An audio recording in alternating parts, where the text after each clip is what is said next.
Throughout the history of animation, we've seen a wide variety of great female characters, enough that they can stand equally alongside their male counterparts. Animators and writers certainly bring a lot of dimension to those characters, whether it's a princess or a crime fighter. So today, I'm going to count down my favorite animated female characters, starting with Lola Bunny from the Looney Tunes show. This is a case where a group of writers and artists took a character that frankly bored me and made her into somebody memorable and hilarious. Some of my favorite animated characters in general are the Looney Tunes, and I actually feel this version of Lola could actually sit alongside the likes of Bugs Bunny, Daffy Duck, and Wile E. Coyote. She's nuts and obsessive but has an actual personality, and seeing her interact with Bugs provided some of the funniest moments in the series. Her merry melodies were probably my favorites in the show, and a perfect showcase for what makes this Lola so much fun. Huge credit definitely goes to Spike Brandt, Tony Savone, Jessica Barutsky, and Kristen Wiig for creating a character that the likes of Chuck Jones and Friz Freleng might have wished they'd created. The Looney Tunes show has since been cancelled, but I hope Warner Brothers realizes what a good thing they have and continue to use this creation in later works. Katara from Avatar: The Last Airbender and Korra from The Legend of Korra. The reason I include these both together is not just because they're from the same franchise, but I cannot figure out who to rank higher. They're both equally fantastic protagonists. They did not simply make Katara Aang's tag-along buddy, but an actual three-dimensional character with her own story arcs. Her learning to waterbend is nicely progressed through the course of the series, and the writers nicely showed her dealing with emotions like anger and sorrow, but in ways appropriate to the story and for understandable reasons. She actually contributed to the plot in meaningful and important ways, and Mae Whitman did a superb job at voicing her. As for Korra, her progression at being the Airbender in Legend of Korra's highly industrialized age is very exciting. However, she also has genuine flaws which help make her interesting. She makes rash mistakes, doesn't think clearly, and at times even thinks she's above certain people when she isn't. However, it's a key to the writers that she does not become unlikable. These are traits that make her human and at times relatable. Even when you know she's wrong, we understand her thought process, and that makes her and the story that much more compelling. These two series are probably the best to come out of Nickelodeon, and so Katara and Korra are appropriately some of their best characters yet. Ariel from The Little Mermaid. One of a couple of Disney princesses to appear on this list, Ariel was actually quite a breakthrough at her time. She is wonderfully proactive, and her bubbly personality just makes her instantly likable. Her curiosity for the world above her is very admirable, and this is especially noticeable during Part of Your World, where she sings about wanting to go to the surface. Now, this character has been criticized in recent years for doing things like going to the human world simply so she can be with a man. However, it's pivotal that the filmmakers put this musical number before she even sets eyes on Prince Eric. It shows that she has had this wish for a long time, and we actually root for her to achieve it. Were it not for her love for the surface, she might not have agreed to the deal with Ursula. However, she's not stupid to do that, just desperate to get up there and finally experience her dream of walking on the land. And even when she loses her voice, she keeps an optimistic personality. And that's a large reason why not only is Ariel one of my favorite animated female characters, but The Little Mermaid is one of my favorite Disney films. Lilo from Lilo and Stitch. Another Disney heroine, but one of a different breed. I've said this before, but this is quite possibly Disney's most realistic animated film, and Lilo is one of the big reasons why. She acts like how a lonely child, alone with her thoughts, might. She's exploring new ideas and indulging in her own activities, whether it be listening to Elvis Presley records or taking photographs of tourists. Her relationship with her sister Nani is well portrayed, nicely showing the two caring for one another, but the film does not shy away from the reality of their tough situation and the squabbles they get into. Her interactions with Stitch are fantastic to see, and while a lot of the marketing rightfully focused on that blue little alien, Lilo and Stitch is just as much about Lilo's journey as it is about his. They both find Ohana in a very special way. Betty Boop. I have a certain fondness for the 1920s, and the perfect representation of the flapper girl culture of the time is Betty Boop.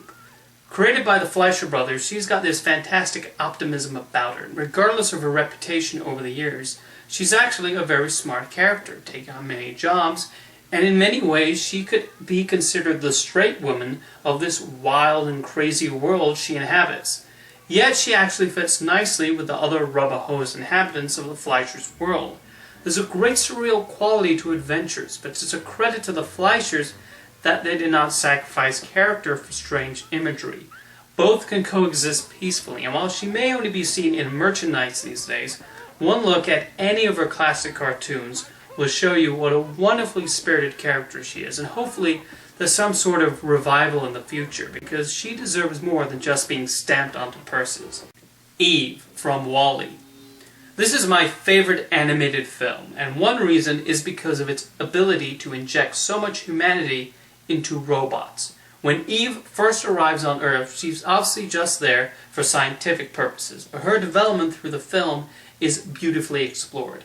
The bonding between her and WALL-E is slow but beautifully portrayed, and you sense how she's grown to care about him as the journey goes on. What is originally a story about just WALL-E also ends up being about Eve. Their relationship is incredibly sweet, and certainly the best example of this is the defined dancing scene, where they fly through space around the Axiom. And yes, I do regret not including this on my list of favorite love themes. I don't know what I was thinking. Even though this is a love story, Eve is not simply the love interest. She is her own character with her own goals, and who begins as somebody with not much emotion, soon becomes somebody worth caring about. Kim Possible. The concept of a teenage secret agent or spy is nothing new. But Mark McCodle and Bob Schooley did a fantastic job of creating one with Kim Possible. She represents that fantasy of going on exciting adventures and using every spy gadget imaginable. She's got a great sense of humor, especially when interacting with Ron and the various villains she meets on her way. The show played with high school show cliches like going to prom and cheerleading, but in a way that actually worked and almost made fun of it. She's a workaholic, but not in an obnoxious way, and she also had a genuine knowledge for the crazy situations she found herself in without winking to the camera. On the surface, Kim Possible is a fairly basic character, but the execution made her one of the most fun Disney heroines. Harley Quinn from Batman, the animated series. Created for the series by Paul Dini as a sidekick for the Joker, she took on a life of her own, and it's not hard to see why. Like a full-fledged fangirl, she lusts after the Joker, but the show always played it for laughs rather than creepiness. It also did not hide the fact that this was essentially an abusive relationship, and Harley Quinn had the power to fight back on occasion. The looseness of her character also gave a lot of opportunities for fantastic episode plots, whether it was teaming up with Batman, going all Thelma and Louise with Poison Ivy, trying to have a relaxing shopping spree with no evil, or even her own backstory. She was injected with so much hilarity and such an excited personality, you cannot help but like her. She was not your typical villain, but there was no attempt to clean her up either. She managed to stand out from the crowd, and it's no surprise that she continues to be used frequently, even long after the Bruce Timm series ended. Mary Katherine from Epic. It's no secret I'm a huge fan of this movie, with its wonderful mythology and elaborate set of characters. Probably the most three-dimensional and interesting is Mary Katherine, who is thrust into the world of the Leaf Men. There's this real emotion with this character that drives her, and she actually has to cope with a lot through the course of the film, whether it's the death of a mother, trying to reconnect with her father, and helping the Leaf Men see the next day. She is our eyes and ears into this world, and she is just as wowed by it as we are. She wants to explore, but also play her part. Like a lot of us, she is dealing with what life throws at her, and some is hurtful, while at other times it's adventurous. That she's just a regular person adds to it. She uses her brains to solve the situation, contrast to the fighting techniques used by the Leaf Men. I also love how she's animated. One of the top computer animators in the animation world, Jeff Gabor, did a fantastic job of showing her emotions through subtle tics and nuances. It's a very multi-layered animated performance, much like how her character is written. Epic, like its setting, has more under the surface than people give it credit for, and that applies to Mary Katherine too. She was named after William Joyce's daughter, who sadly passed away while his film was in pre-production, and I cannot think of a better tribute for a father to give his late child. Chihiro from Spirited Away. There are actually quite a number of Hayao Miyazaki female characters I could have included on this list, including Ariel, Kiki, Nazca, and others. However, Chihiro is definitely my favorite of the bunch. She easily could have been an annoying, bratty child, but she never reaches that point. Miyazaki tells her story with such emotion, and her development is quite remarkable. She never gives up her fight to free her parents and get out of the bathhouse, and the bond she forms with Haku is nicely portrayed. Her feelings are nicely shown in the animation, and whether you're watching the original Japanese version or the English dub, the full essence of the character is there. She's in a tough situation, and when she makes the ultimate decision, you understand how she got to that point. All of Hayao Miyazaki's heroines are fantastic creations, but for me, Chihiro will always be the most accomplished and special of the lot. Belle from Beauty and the Beast. This is my favorite Disney animated film, so it's no surprise that Belle would appear on this list, and why not? She's smart, resourceful, and managed to do quite well under the circumstances of being trapped in a castle. Belle has been accused of having Stockholm Syndrome, but it's obvious that it's only over time that she grows to like the Beast, and it's not until after she leaves and he eventually saves her life from the wolves. However, she saves his life too, realizing what's underneath that exterior. And she certainly knows how to take care of herself when Gaston comes a-knocking. However, it's not her independence that makes her a fantastic character. She's immensely likable, and her dreams are definitely admirable, and her passion for reading is definitely one worth admiring. It's impressive that she managed to keep a level head despite the snotty townsfolk looking down at her. Disney hit it out of the ballpark with Beauty and the Beast, with Beauty being so wonderfully written and crafted as one of the many positives. And my pick for my favorite animated female character is Tiana from The Princess and the Frog. When this film opened, I greeted it with open arms, not just because it was a return to Disney's cherished hand-drawn animation, or because it had a wonderful soundtrack by Randy Newman, but it had a fantastic character at the lead.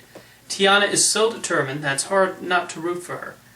But it's also easy to understand the film's message, and she nicely grows through the film about learning to take full advantage of life while still working hard to reach her goal. Her intent on opening a restaurant is very touching, and considering what she probably had to deal with in her life, that makes you want her to succeed even more. And when the love story starts forming, they don't tone her down. It's a gradual story, and while she develops, she doesn't lose her personality. Via Markhen's animation and Aniko Nonirosa's voice work, there's a human connection established there, and it does not disappear when she turns into a frog. For me, Tiana stands as my favorite animated female character, and I have a feeling she is going to hold that post for a very long time. And with that, I'll see you next time.